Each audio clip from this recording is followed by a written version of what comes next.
Hello everyone, welcome to Krishna coaching centre class 11th geography. यहाँ पे हम चैप्टर 2 देख रहे हैं, origin and evolution of the earth. So we have already seen the big bang theory क्या बोलती है कि यूनिवर्स हमेशा क्या हो रहा है, एक्सपैंड हो रहा है। Universe is continuously expanding. 1920 में एडविन हबल ने हमें ये एविडेंस दिया था बलून के एग्जाम्पल के साथ कि किस तरीके से एक्सपैंड हो रहा है। हाउएवर वो एग्जाम्पल जो था वो आधा सही था। आधा ही क्यों सही था? क्योंकि उन्होंने बोला था कि जो यूनिवर्स है वो एक्सपैंड हो रहा है, पर यहाँ पे इनके हिसाब से जो था वो डॉट्स भी एक्सपैंड हो रहे थे, लेकिन हमारे पास जो डॉट्स है, जो स्पेस में छोटी छोटी गैलेक्सीज हैं, वो इंक्रीज होने के अभी तक हमें सबूत नहीं मिले थे। अब बिग बैंग थ्योरी जो थी शुरू में तो दे दी हमें एडविन हबल जी ने, बट इसके फिर कुछ डेवलपमेंट स्टेजेस आते हैं बाद में। जो जो बातें करी गई थी इसमें कुछ कुछ दे रखा है, मैं इसे आपको समझाऊं। इसमें एक सिंपल बात क्या बोलते हैं कि सबसे पहले कुछ नहीं था, एक सिंपल सा छोटा सा सिंगुलर एटम था, और वो सिंगुलर एटम हम मान के चलते हैं कि ब्लैक होल के अंदर था कहीं पे। ब्लैक होल क्या, वो ऐसी चीज यूनिवर्स की जहां तक कोई नहीं पहुंचा है, तो वो ऐसा ब्लैक होल के अंदर छोटा सा टाइनी सा एटम था। बहुत स्मॉल था, लेकिन इसका टेम्परेचर बहुत ज़्यादा था, मतलब इनफाइनाइट टेम्परेचर, करोड़ों डिग्री सेल्सियस टेम्परेचर था इसका। और डेंसिटी इसकी इनफाइनाइट थी। डेंसिटी मतलब घनत्व जो होता है किसी को अपने तरफ खींचने की एक तरीके से क्षमता, तो ब्लैक होल के कोर में ये था। सब ठीक चल रहा था, भाई साहब अंदर बैठे हुए थे। एक बहुत ही छोटा सा सिंगुलर एटम, एक एटम, आप सोचो कितना छोटा साइज था। फिर अचानक से 13.7 बिलियन ईयर्स अगो क्या होता है कि बहुत बड़ा एक्सप्लोजन होता है। A very big explosion take place and universe क्या होता है, यूनिवर्स बॉर्न। यूनिवर्स वहां से शुरू हो जाता है एंड वहां से वो कंटिन्यूसली ग्रो ही कर रहा है। अब जब वो चीज ब्लास्ट हुई ना, जब वहां पे एक्सप्लोजन हुआ, तो वहां पे हुआ क्या होगा, देखो ये क्या बोल रहे हैं कि विद इन सेकेंड बहुत सारी जो एनर्जी थी वो मैटर में कन्वर्ट होना शुरू हो गई। मैटर क्या होता है, जिसमें बहुत सारे एटम होते हैं। तो पहले वो एटम था, फिर वो मैटर में बदलने लग गया। कुछ चीजें मैटर, कुछ चीजें एंटी मैटर हो गई, जो एक दूसरे को बहुत सारे डिस्ट्रॉय भी करने लग गई थी। बाकी कुछ मैटर जो थे वो सरवाइव भी कर रहे थे, जिसके अंदर बहुत स्टेबल पार्टिकल्स थे। स्टेबल पार्टिकल का मतलब क्या होता है, दो चीजों को स्टेबल पार्टिकल बोलते हैं, एक होता है प्रोटॉन, एक होता है न्यूट्रॉन। एक एटम का अगर मैं आपको बहुत बेसिक सा ब्यौरा दूं, ऑल्दो आपने इसको 9th में 10th में पढ़ा होगा। सो एटम क्या होता है, कुछ ऐसा होता है। इसके बीच में क्या होता है, इसके बीच में होता है न्यूक्लियस। ये न्यूक्लियस है, एंड इसके साइड में ऐसी होती हैं शेल्स। अब न्यूक्लियस के अंदर प्रेजेंट होते हैं प्रोटॉन, जिनके ऊपर होता है प्लस का साइन, और न्यूट्रॉन जो काफी हैवी होते हैं पर उनपे कोई साइन नहीं होता। और बाकी ये जो शेल्स होती हैं, इसमें इलेक्ट्रॉन्स होते हैं जिनका ना के बराबर वेट होता है और निगेटिव चार्ज वाले होते हैं। तो जो सबसे हैवी पार्ट होता है ना, जो एक्चुअली में वजन पूरे एटम का होता है, वो इस न्यूक्लियस में होता है, जिसके अंदर प्रोटॉन प्लस न्यूट्रॉन जो होते हैं वो मौजूद होते हैं। तो सिंपल हमें क्या थ्योरी बोल रही है कि जो पार्टिकल्स थे, हैवी पार्टिकल्स थे प्रोटॉन न्यूट्रॉन वाले, वो स्टेबल होने लग गए, और अगले 3 मिनट के अंदर ही ये अपने आप ही कुछ फॉर्म करने लग गए। And with in next 3 minute जो टेम्परेचर होता है वो बिल्कुल ड्रॉप डाउन हो जाता है। टेम्परेचर एकदम से घट जाएगा, टेम्परेचर एकदम से ड्रॉप डाउन होना शुरू हो जाएगा। एंड लगभग आप मान के चलिए उन 3 मिनट के अंदर जो टेम्परेचर ड्रॉप डाउन हुआ था वो था लगभग 1 billion degree Celsius. 1 billion degree Celsius temperature drop out होता है। आप ये सोचो, ड्रॉप आउट जब 1 बिलियन डिग्री सेल्सियस था हुआ है, तो एक्चुअली में कितना ज्यादा टेम्परेचर रहा होगा। अब टेम्परेचर एकदम से ड्रॉप आउट होता है, और वो जो प्रोटॉन और इलेक्ट्रॉन थे ना, वो मिलके दो एटम बनाते हैं, एक हाइड्रोजन का और एक हीलियम का, दोनों के न्यूक्लियाई बनते हैं। अब धीरे धीरे समय बीतता रहता है, और लगभग 3 लाख साल के बाद जो यूनिवर्स होता है वो थोड़ा बहुत कूल होना शुरू होता है, and it dropped it temperature to 4500 degree Celsius. 4500 degree Celsius ये कम कर लेता है अपना टेम्परेचर लगभग। एंड ड्रॉप होगा, ये सब चीजें काम करती रहेंगी। अब 4500 के तक जब टेम्परेचर ड्रॉप आउट होता है, 4500 के मतलब 4500, 1000। देखो मैं आपको लिख के ही दिखा दूं, इसमें कहीं कंफ्यूजन ना हो कोई।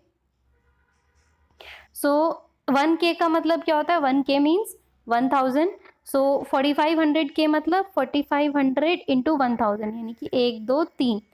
इतना टेम्परेचर जो है, यहाँ तक इसका टेम्परेचर लो हो जाता है अगले 3000 सालों के, सॉरी 3 लाख सालों के बाद। एंड उसके बाद क्या होगा? यूनिवर्स धीरे धीरे और कूल होना शुरू होगा, सब चीज़ें एकदम शांत होनी, बेटर होनी शुरू हो जाएगी।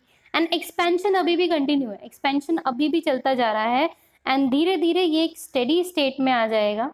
सो ये सब चीज़ें जो है वो काम करने लग जाएंगी। अच्छा, एक्सपेंशन ऑफ यूनिवर्स का मतलब है कि स्पेस बढ़ रहा है बिटवीन द गैलेक्सीज। अब इसके अपोजिट में, इसके ऑल्टरनेट में भी एक थ्योरी दी थी मिस्टर होल्स ने। तो होल्स का कंसेप्ट क्या बोलता है कि स्टेडी स्टेट, कि कुछ नहीं हिल रहा, कुछ नहीं बढ़ रहा, सब कुछ स्टेडी स्टेट में है, शांत स्टेट में है। So it considered the universe to be रफली the same at any point of time. So होल्स बोलते हैं, होल्स का कंसेप्ट है कि ना जी ना, यूनिवर्स तो हमेशा सेम ही है, universe is never like expanding and all. पता नहीं लोगों ने क्या अफवाह फैला रखी है, तो उनका ऐसा मानना था सिंपली। अब however with greater evidence becoming available about the expanded universe, धीरे धीरे हमने इन पे भरोसा कर लिया कि हाँ ठीक है, यूनिवर्स एक्सपैंड हो रहा है, क्योंकि हमें लगातार यूनिवर्स के एक्सपेंशन के सबूत मिल रहे हैं। बहुत सारी ऐसी ऐसी चीज़ें होती रहती हैं जिससे हमें पता चलता है कि हाँ ठीक है, यूनिवर्स की एक्सपैंड होने वाली खबर जो है इतनी टोटली जो है वो झूठ नहीं हो सकती है। So this was about big bang theory. अब आता है आपका स्टार का फॉर्मेशन, कि स्टार कैसे फॉर्म हुआ था। तो क्या बोल रहे हैं कि distribution of matter and energy was not even in early universe. Obvious सी बात है, ना मैटर सही से बटा हुआ था, ना एनर्जी सही से बटी हुई थी, तो ये तो हम बहुत अच्छे तरीके से जानते हैं। अब ये जो इनिशियल डेंसिटी थी, जिसकी वजह से डिफरेंस आता है ग्रेविटेशनल फोर्सेस में। अब सारे के सारे वहां पे डिफरेंट डिफरेंट पार्ट्स जो थे, अलग अलग थे, सबके अलग अलग ग्रेविटेशनल फोर्स थे, जिसकी वजह से कुछ मैटर एक साथ आने शुरू हो गए। यानी कि अब मान के चलो आप, जिसका ग्रेविटेशनल फोर्स ज्यादा होगा उसके पास ज्यादा मैटर अट्रैक्ट होंगे, और जिसके पास ग्रेविटेशनल फोर्स कम होगा उसके पास कम अट्रैक्ट होंगे। अब इन्होंने फॉर्म किया the basis for development of galaxies. तो इसी फोर्स ऑफ अट्रैक्शन के कारण गैलेक्सीज फॉर्म होती है। गैलेक्सी आपने देखी होगी ना, ऐसे गोल गोल जलेबी जैसा होता है, तो बीच में ही उसके सबसे ज्यादा अट्रैक्शन होता है, जिसकी वजह से सारे स्टार्स उसकी तरफ खिंचे हुए आते हैं। तो गैलेक्सी के अंदर क्या होगा? लार्ज नंबर ऑफ स्टार होंगे, and it spread over vast distance, और वो डिस्टेंस मेजर किया जाता है लाइट ईयर्स में। लाइट ईयर, लाइट ईयर क्या होता है? ये देखिए डब्बे में दे रखा है आपको। So light year is a measure of distance and not of time. So light year कोई टाइम नहीं है, लाइट ईयर डिस्टेंस है, लाइट ईयर डिस्टेंस है। अब लाइट 3 लाख किलोमीटर पर सेकेंड की स्पीड में ट्रेवल करती है। अब कंसिडरिंग दिस, जो डिस्टेंस है लाइट का, वो ट्रैवल करेगी एक ईयर में, वो लगभग 9.461 इंटू 10 की पावर 12 किलोमीटर। यानी कि simply 1 light year is 9.461 into 10 की पावर 12 किलोमीटर। यानी कि 9461000000000 लगभग उतना जो होगा वो एक लाइट ईयर का मेजर होगा। सो मीन डिस्टेंस जो है ना सन और अर्थ के बीच में, वो लगभग 149,598,000 किलोमीटर है, और लाइट ईयर की टर्म में वो सिर्फ 8.311 मिनट्स ऑफ अ ईयर। ये याद रखिएगा कि जो एक लाइट ईयर कितने किलोमीटर के बराबर होती है? सो 9.461 इंटू 10 की पावर 12 मीटर। सो जो स्टार्स है, स्टार्स की दूरी जो है वो हम किससे नापते हैं? लाइट ईयर से ही नापते हैं। अब जो डायमीटर है ना एक गैलेक्सी का, आप मान के चलो that is between 80,000 to 1,50,000 light years. Can you imagine the distance? सिर्फ एक गैलेक्सी की बात हो रही है ये। So galaxy start to form by accumulation of hydrogen gas. Galaxy में भी सेम हुआ, वहीं पे भी हाइड्रोजन गैस बननी शुरू हो गई थी, और एक बड़ा सा क्लाउड था, नेब्यूला जो था, जो क्लम्प ऑफ गैसेस थे, यहाँ पे बहुत सारे गैसेस थे, एंड ये जो क्लम्प थे दे कंटिन्यू टू ग्रो और डेंसर होते गए, गैशियस बॉडीज बनाते गए, and this gave rise to the formation of star. तो फॉर्मेशन ऑफ स्टार माना जाता है लगभग 5 से 6 बिलियन ईयर्स अगो पहले हुआ होगा। सो ये तो थे स्टार का फॉर्मेशन। तो हमने अभी तक क्या देख लिया है कि ओरिजिन ऑफ थ्योरी, सबसे पहले हमने ओरिजिन ऑफ अर्थ में पुरानी थ्योरीज देखी, फिर ओरिजिन ऑफ यूनिवर्स में majorly big bang theory, star का फॉर्मेशन, और अब हम देखने जा रहे हैं प्लैनेट्स का फॉर्मेशन कैसे हुआ था। सो प्लैनेट के फॉर्मेशन की अगर हम बात करें तो स्टार्स जो थे वो हमने क्या देखा, लोकलाइज लंप ऑफ गैस थे विद इन अ नेबुला, एक नेबुला के अंदर लंप ऑफ गैसेस बननी शुरू हो गई थी स्टार्स के माध्यम से। अब ग्रेविटेशनल जो फोर्स था within the lumps lead to formation of core of the gas cloud and huge rotating disc of gas and just develop around the gas core. Same वही थ्योरी की एक पूरा गैस का एक पूरा core जो है वो चलता हुआ जा रहा है, but if something is continuously rotating, अगर आप किसी को भी रोटेट करो, जैसे फॉर एग्जाम्पल आप एक बढ़ा हुआ बाल्टी में पानी लो, उसमें हल्की सी मिट्टी डालो और उसको बहुत तेजी से गोल गोल घुमाओ तो मिट्टी बीच में इकट्ठा हो जाती है। तो बोलते हैं ऐसे ही जो नेबुला के डिफरेंट डिफरेंट पार्ट्स थे, डिफरेंट डिफरेंट तरीके से जब वो मूव कर रहा था तो जो हैवी चीजें थी वो बीच में कलेक्ट होना शुरू हो गई थी। ठीक है जी, हमने मान लिया। अब नेक्स्ट स्टेज में क्या हुआ कि जो गैस क्लाउड था it start getting condensed and the matter around the core develop into small rounded object. अब वो जब बिल्कुल गोल गोल घूम रहा था तो वो राउंडेड ऑब्जेक्ट्स में बनना शुरू हो गया, और ये जो स्मॉल राउंडेड ऑब्जेक्ट थे इनके बीच में कोहेशन फोर्स डेवलप होता है जिसको बोला जाता है प्लांटिसिमल्स। अब जो प्लैनेटेसिमल्स थे जिसमें जो लार्जर बॉडी थी इन्होंने कोलिजन बनाना शुरू करा, आपस में कोलिजन हुआ और ग्रेविटेशनल अट्रैक्शन की वजह से it causes the material to stick together. तो डिफरेंट नेबुला के जो बहुत सारे पार्ट्स थे वो गोल गोल घूमे और एक तरीके से जब उनके पास ग्रेविटेशन ज़्यादा आने लग गया तो डिफरेंट पार्टिकल्स आपस में जुड़ने मिलने शुरू हो गए और एक ऐसी टफ सी बॉडी बन गई।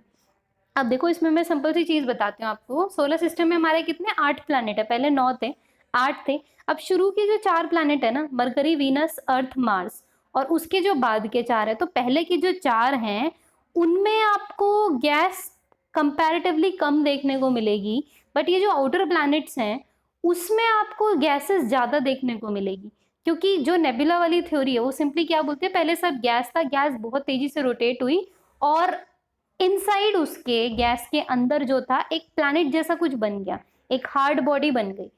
तो वो जो हार्ड बॉडी जब फॉर्म हुई, मान लो मरकरी, वीनस, अर्थ, मार्स में, तो वो सन के पास होती है, सन एक स्टार था, तो उस स्टार ने क्या करा, एक्स्ट्रा गैसेस खींच ली, एक्स्ट्रा गैसेस डाइवर्ट कर दी। लेकिन जो अदर आउटर 4 प्लैनेट्स हैं उन पे अभी भी बहुत सारी गैसेस हैं, बहुत सारी, बहुत ही सारी। वो सन से कंपैरेटिवली दूर थी तो उसकी गैसेस नहीं खींच पाई, इसीलिए वो उनके पास अभी भी बहुत सारी गैसेस हैं। सो ये लार्जर बॉडी फॉर्म होती है। फाइनल स्टेट में ये जो लार्जर बॉडी होती है ये क्या करेंगी, ये अपने आप प्लैनेट्स में तब्दील होना शुरू हो जाएंगी। तो इनको हमने क्या नाम दे दिया, इनको हमने सिंपली प्लैनेट्स नाम दे दिया। अब लार्जर बॉडी को प्लैनेट बोला, उसके अलावा बहुत सारी छोटी छोटी बॉडी है जिसको हम सैटेलाइट, एस्टेरॉइड, ये सब बोल देते हैं। सो ये था हमारा प्लैनेट का फॉर्मेशन। अब हम अपने अगले वीडियो में कवर करेंगे जो सोलर सिस्टम कैसा बना हमारा और मून कैसा बना, और लास्ट वीडियो में हमारा इवोल्यूशन ऑफ अर्थ वाला जो कंसेप्ट है वो फिनिश आउट हो जाएगा। सो इस पार्ट को हम यहीं तक रख रहे हैं, इसका अगला पार्ट हम कवर करेंगे अपने अगले वीडियो में। तो thank you so much, I will meet you all in my next video. Thank you.